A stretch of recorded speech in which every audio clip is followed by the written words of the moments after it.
de personnes se posent la question de savoir quelle est leur mission de vie. Qu'est-ce que tu pourrais nous dire à ce sujet? Ah oui, c'est vrai que c'est un sujet qui revient souvent, donc la mission de vie. Pour comprendre ce que c'est qu'une mission de vie déjà, il faut déjà comprendre ce qu'est la vie. Parce que si tu n'as pas compris ce qu'était la vie, tu vas confondre. C'est-à-dire tu vas croire que ta mission de vie, ça doit être, je sais pas moi, maraîcher, inspecteur de police, ambulancier. Et ça, c'est pas une mission de vie. Ça, c'est quelque chose qui peut être karmique, d'accord? Donc c'est une mission, on va dire, qui est en lien plus avec le système artificiel, donc avec souvent le karma, et c'est pas en lien avec la mission de vie, puisque la vie, comme on l'a vu précédemment dans les vidéos auparavant, elle est en lien étroit avec l'amour. Donc la vie, au départ, c'est quoi? On la retrouve dans ce qui est naturel, dans le réel, quoi. Quand tu vas dans la forêt, tu vois ce qu'est la vie. Tout simplement, c'est un mode d'emploi qui est à ta disposition. Et si on doit prendre le terme de vie, on doit le comprendre. La vie, c'est V, donc la paix, quelque part, la victoire. Donc sur quoi? Sur la sérénité. Donc pas de guerre. Il faut être en paix à l'intérieur pour vivre. Le V, c'est le réceptacle de la connaissance, de l'essence même, donc l'amour. Le I, c'est un je, donc c'est dans le je. I, c'est je. Et il est en lien étroit avec la conscience. C'est le point du I. Hein, on l'a déjà expliqué auparavant, mais je réexplique pour nos amis qui n'ont jamais encore vu mes vidéos. Donc, I, c'est donc je, et le je, on le retrouve dans toute notre énergie, c'est-à-dire dans tous nos chakras. Ah oui. Je suis la conscience, je vois, je m'exprime, etc., etc. Donc, j'agis sur la planète avec le premier chakra. Donc, ce fameux je, il est au centre de la vie, justement. Et en lien étroit avec le E, hein, c'est-à-dire, je suis incarné, donc ici, en lien avec le ciel, et les 3 barres avec mon âme, mon corps et mon esprit. Donc, pour comprendre ce que c'est que la vie, il faut déjà comprendre ce que c'est que ton origine. Et l'origine de la vie, c'est la source universelle, la grande intelligence suprême, quoi, on va dire, le grand architecte de départ dont tu es issu et dont tu fais partie en même temps. Donc, ta mission de vie, c'est quelque chose qui doit être compris. Parce que nous sommes tous interférés à travers un système karmique et un système interférent qui est le système social. Certains appellent ça la matrice. Donc, on l'a vu dans les films comme Matrix, c'est tout sous une forme un petit peu, on va dire, dérivée de ce que c'est, mais de toute façon, ça ressemble fortement à ça, on peut dire. Sauf que c'est plus subtil encore. Donc les gens travaillent dans la matrice au service de quelque chose d'involutif. Le but de la mission de vie de chacun, je dirais, c'est de retrouver déjà le sens même de la vie et de sortir de la matrice. Pour ça, il faut comprendre les choses de base. Et ça, il faut retourner un petit peu dans notre histoire, enfin dans l'histoire ancienne, de la Grèce antique par exemple. Il faut se rappeler du Minotaure, d'accord? C'est quoi le Minotaure? Le Minotaure, c'est le fruit de trahison, d'accord, de mensonge, le résultat de quelque chose qui n'a pas été dans le sens des choses. Alors j'ai expliqué pourquoi. Minos demande à Poséidon de lui offrir un taureau. Alors, le sens même, on ne va pas rentrer dans le détail, mais comprenons bien la problématique. Le taureau blanc, il représente un animal de terre, d'accord, et un animal blanc, donc, positif, non pas positif parce que, comme on l'entend souvent, mais dans le sens de masculin. C'est-à-dire c'est un animal masculin qui est envoyé sur Terre pour être sacrifié, justement, alors pour être éprouvé, on va dire, par Minos. Et Minos, au lieu de sacrifier l'animal, il le trouve tellement beau qu'il décide de le garder et de sacrifier un autre animal, un autre taureau qui lui appartient. Sauf que, forcément, Poséidon s'en rend compte, quoi. Donc il a été trahi.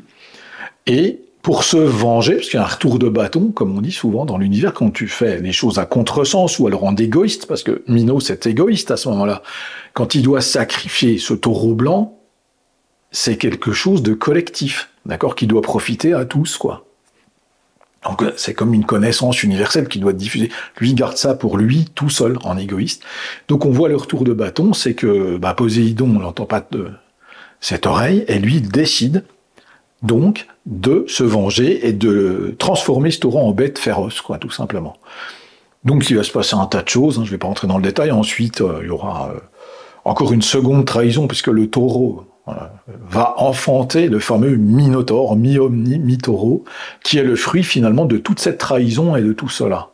D'accord ? Il y a une seconde trahison pour le taureau en plus, qui est faite avec une tricherie, avec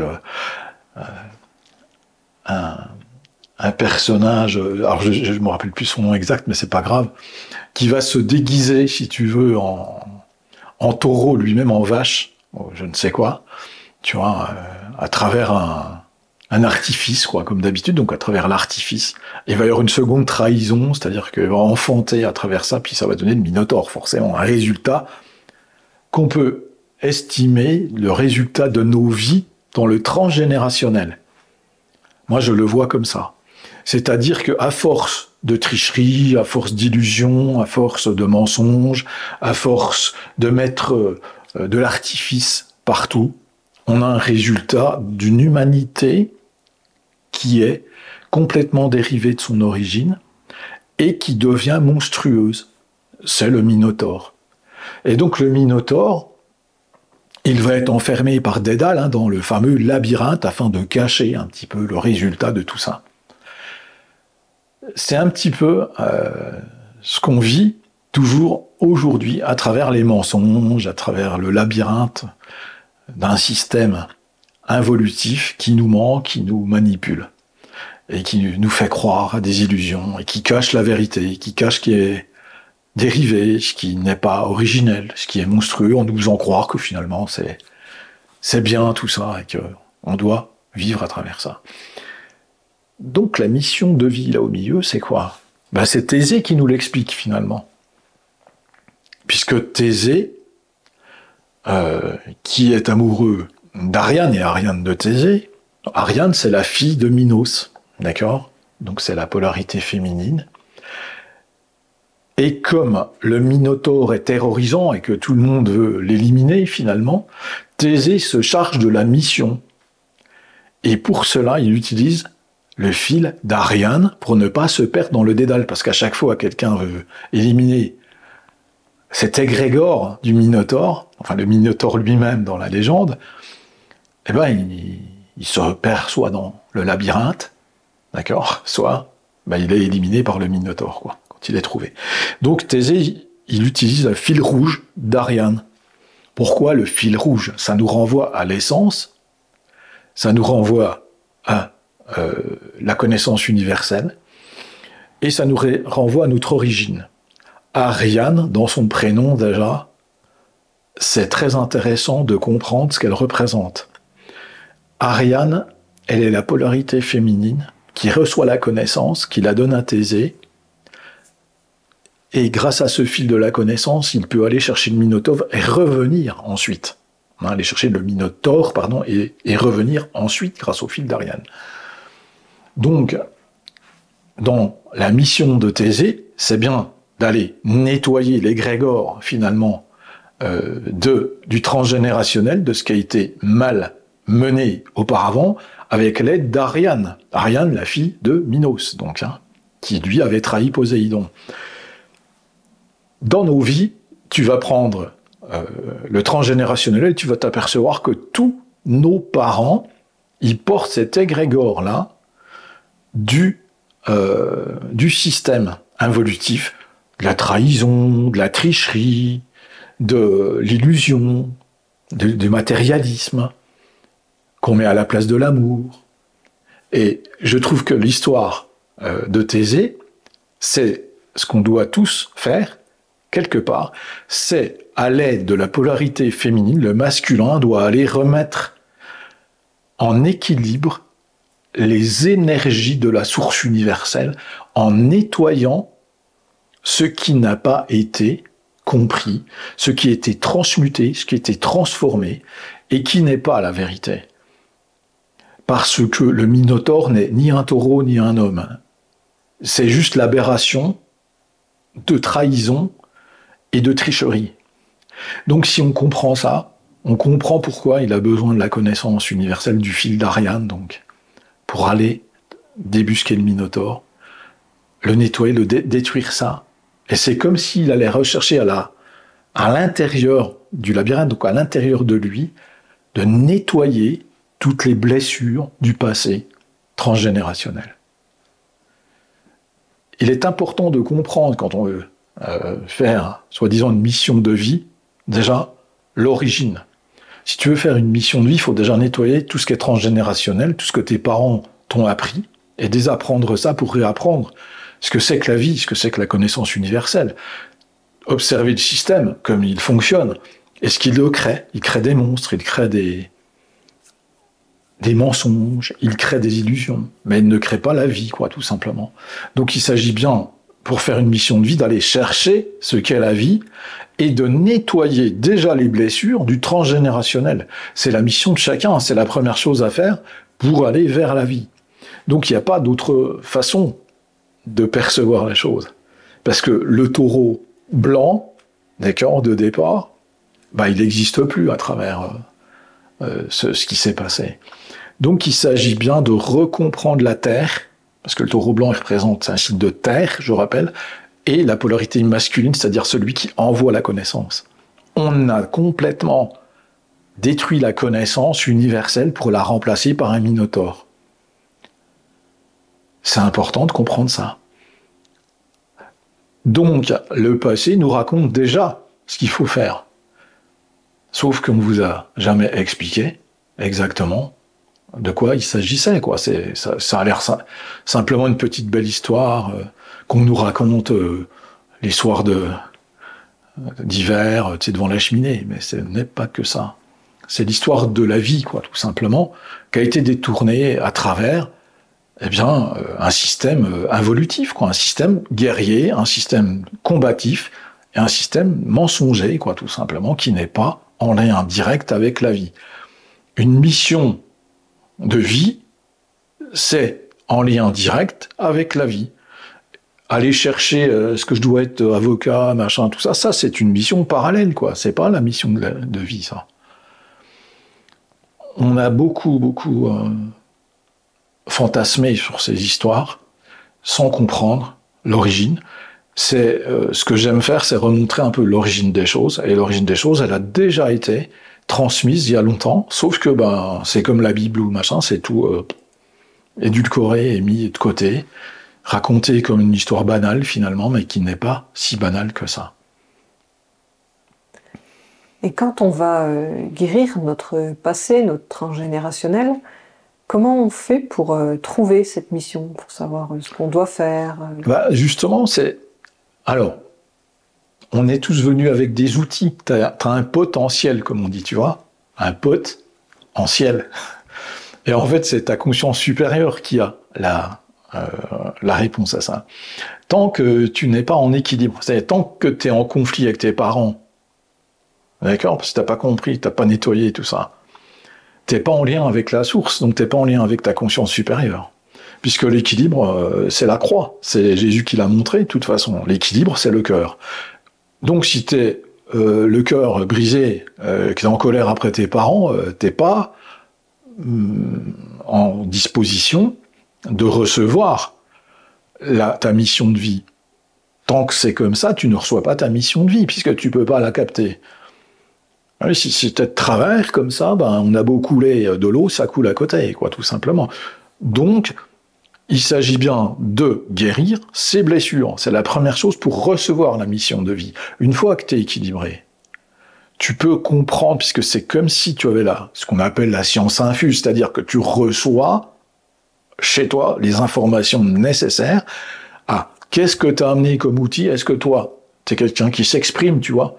Par exemple, moi, je suis quelqu'un, si on va regarder, non pas ma mission de vie, mais ma compétence, c'est-à-dire tu prends un ordinateur quantique et tu regardes mes compétences, et moi, j'ai 2 fois la parole, c'est-à-dire que moi, je suis quelqu'un qui s'exprime, donc qui est fait pour enseigner, et j'ai 2 fois le ressenti, c'est-à-dire qu'on va voir que moi, je ressens les choses 2 fois plus que les autres personnes. Alors c'est à la fois quelque chose de fantastique, puisque ce sont des outils qui nous donnent beaucoup de perception, mais en même temps, c'est un outil qui peut aussi se retourner contre toi. Parce que quand tu ressens trop, tu peux être dans l'empathie et tomber malade, être pas bien, tu vois, souffrir à la place de l'autre. Donc il s'agit bien d'être équilibré pour être dans la compassion et utiliser cet outil-là comme il faut, tout simplement. Donc sans équilibre, pas de mission de vie accessible en tout cas. Donc il faut déjà bien capter ce truc-là. Ceux qui cherchent leur mission de vie, commencez déjà par le départ, quoi. Nettoyez vos blessures, quoi. Et on peut trouver cet équilibre même si c'est nos parents qui sont pas d'accord avec nous. Ah oui, de toute façon, c'est pas une question d'être en accord ou pas d'accord avec eux. Ils sont dérivés. Ils ont leur petite idée de ce qu'est la vie, quoi. Ils croient que la vie, c'est d'aller bosser à l'usine, par exemple, ou de faire ci ou de faire ça, ou d'être chirurgien ou d'être machin. Ils croient que ça, c'est la vie.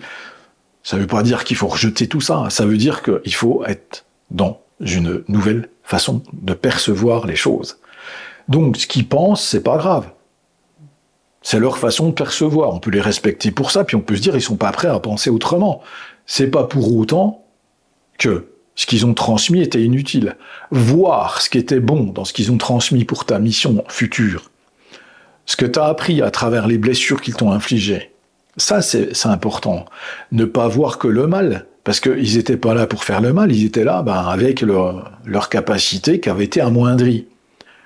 Déjà, pardonner qu'ils aient été faillibles, c'est déjà se pardonner à soi, parce que si tu peux pas leur pardonner, tu vas pas te pardonner à toi certaines choses, donc tu vas pas être dans l'équilibre. Il s'agit bien de se voir tel que l'on est, avec ses qualités, mais aussi ses blessures. Et je parle pas de défauts, je parle de blessures. Parce que tant qu'on ressent de la colère, des choses comme ça, à travers des situations, c'est une blessure, tout simplement, c'est pas nous. Mais en même temps, la colère existe pour nous montrer cela. Donc il s'agit bien de reprendre conscience de tout ça, les ressentis intérieurs, et de devenir Thésée qui veut aller nettoyer le Minotaure à l'intérieur de soi. Tout simplement. Voilà ce que je peux dire à travers ta question, en tout cas, si j'ai... Et une fois qu'on sait ce qu'on veut faire, comment est-on sûr qu'on est sur le bon chemin? Comment on le ressent? Alors, tu es sur le bon chemin parce que les choses sont fluides. Tu es sur le bon chemin ensuite parce que les choses viennent à toi et pas tu forces les portes. C'est le système qui t'apprend à forcer. C'est le système qui t'apprend à prendre des chemins complexes. Mais la vie, elle est fluide. Regarde un oiseau et tu auras compris, quoi. Regarde n'importe quel animal et tu comprendras que il a aussi des épreuves, des choses qu'il subit parfois, des surprises, que c'est pas tout facile, mais que en général, sa façon d'avancer est fluide et puis il peut y avoir des écueils, forcément. Donc, plus c'est complexe, ça ne veut pas dire que c'est pas le bon chemin. Le bon chemin, il est complexe. La rivière, elle va pas tout droit, hein. C'est pas un canal, quoi. Ça, c'est artificiel, le canal. Il va tout droit, tout va bien, machin. Il n'y a pas de courant, tout ça. La rivière, elle est complexe. Elle tourne, elle descend, elle remonte. Je veux dire, il y a des endroits, c'est plus profond. Il y a des endroits, les courants sont plus rapides. Il y a des chutes aussi d'eau. Donc tout ça, ça fait partie de la vie. Il faut l'observer et accepter les épreuves sur le chemin. figurez-vous toujours le chemin comme une rivière. Et regardez ce qu'est une rivière, quoi, tout simplement. Vous aurez les réponses, quoi. Au milieu, t'as des pierres, t'as de puces d'algues, t'as des poissons, t'en as moins, t'as un tas de choses qui sont présentes. Et toi, ben, sur ce chemin, ben, après, il faut faire avec, quoi, tout simplement. T'as choisi cette rivière, ben voilà, quoi, ça, c'est un chemin de vie en même temps, qui à travers... faut essayer de se représenter les choses. C'est-à-dire, je fais mon karma au centre, c'est-à-dire que j'arrête de subir les choses. Pour ça, je nettoie mes blessures, ça, je subis plus, et c'est plus facile d'être en observation des choses, plutôt que de subir les choses, et de comprendre la mission de vie qui est collective. Je dis bien collective. Les gens qui vous racontent que c'est individuel, c'est un leurre. C'est pas qu'ils pensent faire mal, hein, ou qu'ils font exprès de vous mettre dans un écueil. Ça, c'est le New Age, c'est la fausse lumière. C'est oui, je dois évoluer, moi, et puis on s'en fout des autres. Non. On avance tous ensemble. Et ben, à un moment donné, quand les autres, ils avancent plus, ben moi, je suis arrêté, tu vois, où c'est que je piétine un petit peu, et je le sens. Est-ce que je peux faire quelque chose à ce moment-là? Ben, je fais du mieux que je peux, quoi. C'est-à-dire que je continue d'essayer de voir s'il y a des blessures, comment ça résonne, tu vois, quand je suis arrêté. Comment ça fait en moi? Est-ce que je suis capable d'être arrêté? Est-ce que je suis capable de me poser? Ou est-ce que j'en suis pas capable? À ce moment-là, faut que je vois vers quelle tendance je vais. Est-ce que je vais vers un besoin, par exemple, de calme, ou un besoin d'être actif, ou un besoin qui est en lien avec une peur? J'ai besoin de travailler, j'ai besoin de... Tu vois, c'est en lien avec la peur de manquer, ou c'est en lien avec la peur de manquer d'amour, c'est en lien avec quoi? Attention, je dois m'observer. Si je veux faire ma mission de vie, je dois être un observateur de ce que je suis, à l'intérieur de moi et à l'extérieur de moi. Je dois être en connexion avec le Tao. Et on est tous concernés. Tous concernés. Il n'y a pas de petites missions et de grandes missions. C'est-à-dire que chacun, dans l'humanité, est concerné par cet équilibre intérieur qu'il doit récupérer pour que l'humanité puisse soit avancer vers la conscience, cette fois-ci, et remettre l'amour dans la matière, soit disparaître pour faire place à Gaïa sans l'humanité, afin qu'elle puisse évoluer de la façon la meilleure qui soit, ce que l'univers avait prévu. Nous ne sommes pas indispensables, nous faisons partie de l'expérience, je le rappelle. Donc soit on prend conscience de notre importance à travers si il y a une part de nous qui est incarnée en humain, c'est qu'il y a quelque chose à faire. Donc à nous de prendre conscience de ça et de retrouver notre origine et de retrouver la conscience de la vie. On est tous concernés et tous responsables. Voilà ce que je peux dire aujourd'hui à travers ça. Tu veux dire qu'on est tous en lien, donc le mieux c'est de retirer aussi ce côté compétition, ou en tout cas les uns contre les autres, mais être plus dans l'échange, le partage et avancer ensemble? Oh, ça va être compliqué pour les gens, pour l'instant, je suis désolé, ils sont loin de tout ça. Quand tu les vois, ils ont du mal à vouloir lâcher leur petit boulot, leur petit confort, leur petite voiture. Ce qu'ils veulent, c'est rester là-dedans. Donc, tant que tu veux pas... Ça veut pas dire qu'il faut faire n'importe quoi. Ça veut dire qu'à un moment donné, il va falloir voir ce qui est le plus important, quoi. En tout cas, si on va vers cette mission de vie, j'imagine, c'est travailler ensemble. J'espère que les gens vont prendre conscience de ça, cette fois, parce qu'on en est encore très très loin.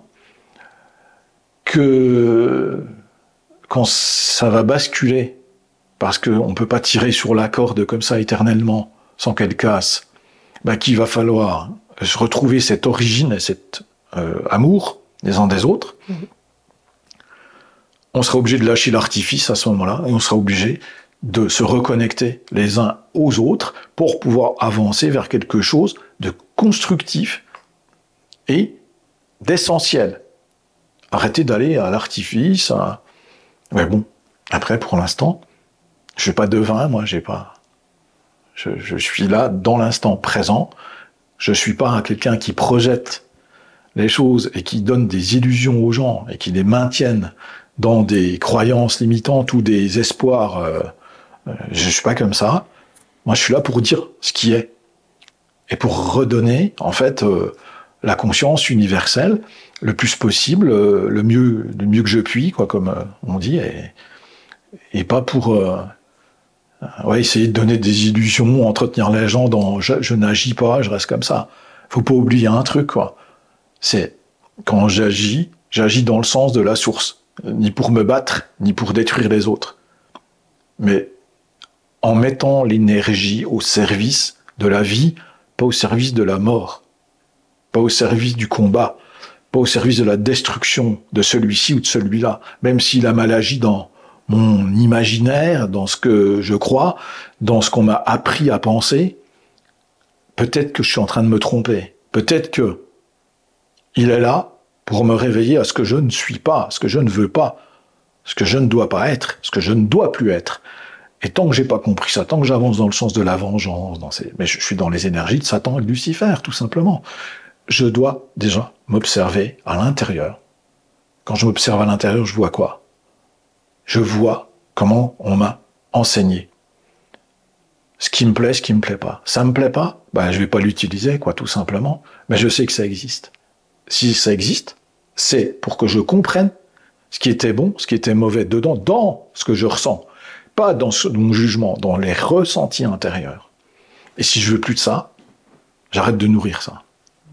Voilà ce que je veux dire aujourd'hui, à travers ce qu'est la mission de chacun, et la mission de vie, c'est reprendre cette connaissance, cette conscience, et retourner à l'amour, et arrêter de vouloir des choses inattendues, ou des espoirs cachés.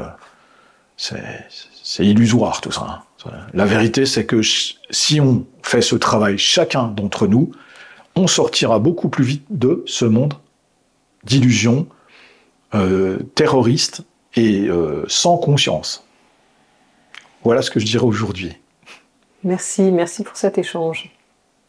Merci à toi. Merci à tous. Pour ceux qui ont regardé jusqu'au bout, c'est super. Partagez, s'il vous plaît, ces émissions, parce que on ne voit pas beaucoup YouTube diffuser les émissions. Alors bon, c'est un peu dommage, parce que on y met beaucoup d'amour, on met beaucoup de conscience à les faire. Alors j'espère que ça vous a plu. Donc, je vous dis à très bientôt. N'oubliez pas qu'on fait des soins sur Internet, aussi en direct au cabinet chez nous, que vous pouvez prendre rendez-vous, que je vous mette toutes les indications sur cette vidéo afin de nous contacter. Et ce sera avec plaisir de vous retrouver en vrai, dans la vie. Voilà. Bonne journée à tous. Bye bye les amis.